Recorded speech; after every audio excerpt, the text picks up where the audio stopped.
이런 상황에서 기존 사회를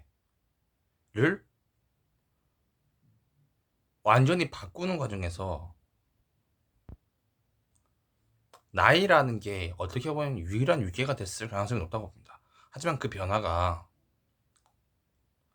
갑오기억 이후에 바로 이루어졌는가? 그것은 아니라고 봅니다. 왜냐하면 일제시대만 하더라도 화족이라고 해서 일본 귀족이라는 게 있었고, 그 일본 귀족에 지금의 양반가들이 많이 자극을 받았습니다. 남작 자극 받고 자작 자극 받고 이런 거 많았습니다.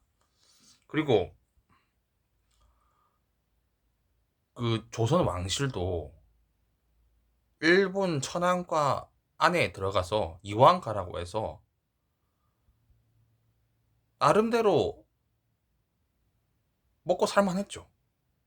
일단 기본적으로 조선 왕실이 가지고 있는 토지라든가 재산이라든가 이런 건 다 유지가 됐기 때문에 실질적으로는 식문제가 유지됐습니다. 큰 틀, 아래만 바뀌었다고 봐야 되나요? 그런 거였지. 그리고 그 시대 사람들은 그 지역을 좀처럼 잘 떠나지는 않거든요. 실제로 미국 같은 경우도 차가 생기면서 막 떠나기 시작했던 거고, 그 지역을 떠나는 경우가 드물었어요. 뭐 나중에야 뭐 먹고 살기 위해서 만주도 가고 뭐 일본도 가고 했다고 하지만은, 그렇다고 해도 소수입니다. 다수일 수는 없었어요. 그렇기 때문에 기존 신분 질서가 암묵적으로 남아 있었던 거거든요. 근데 언제 없어졌냐?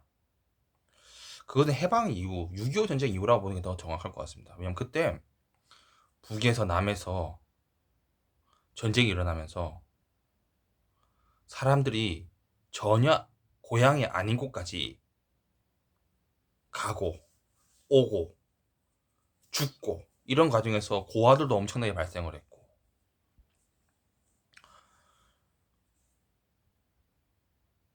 이런 상황에서 사실상 신문적인 거, 어떤 지방에서의 질서, 이런 것들이 알 수 있는 방법이 없었기 때문에 유일한 방법이던 나이가 위계의 유일한 것이 되지 않았나 싶어요. 실제로 이 위계라는 것이 또 아마도 군대 문화에도 영향을 또 많이 끼쳤을 겁니다. 군대에 아무래도 바로 우리나라가 바로 군정이 끝나고 어떻게 보면 또 군정이 시작된 거잖아. 미군정이 끝나고 한국 군정이 시작된 거잖아. 어떻게 보면 군대의 위계 문화, 이런 것도 영향을 끼쳤을 것이고, 아무래도 그 두 가지가 다 영향을 끼쳐서 지금 한국의 나이 문화가 된 게 아닌가 싶어요. 앞으로 또 만 나이가 또 내년부터는 된다고 하는데, 또 다른 나이 문화가 또 생길지 기대해 봅니다. 이상입니다.